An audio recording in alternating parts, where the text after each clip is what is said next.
Sets example 14. Create an expression to represent the shaded part of the Venn diagram below. So let's look at A. Appears to me that we have set B with something removed from it.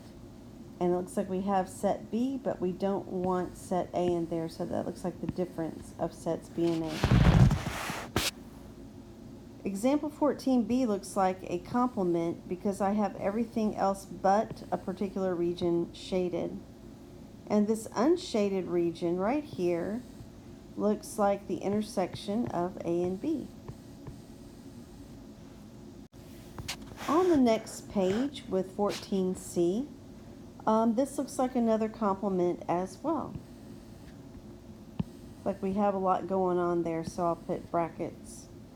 So this unshaded region looks like to me, looks like the intersection of A and B, not the intersection, pardon me, the union of A and B, except it looks like they are getting rid of part of it, and it looks like they're getting rid of C. They are removing from the union of A and B anything that had to do with set C. So that's a difference. But again, because I want everything else but that particular unshaded area, that is going to be the complement. All right, let's look at example 14D.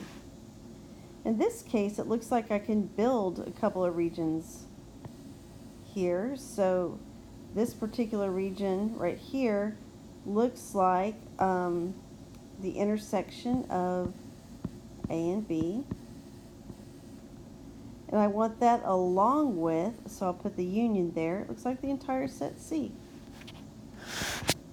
Okay, let's look at what we have with 14E.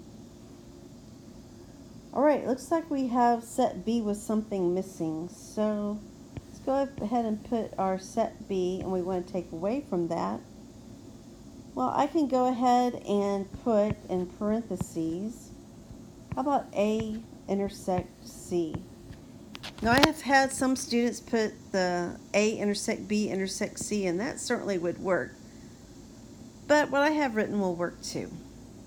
And then lastly, up. Again, it looks like we can build up a couple of regions there.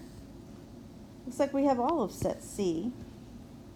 And then this up here looks like to me set A, and we're removing from it set B. And some people get a little bit upset about the fact that that's there too, but remember it's a union, so I could also include that set C.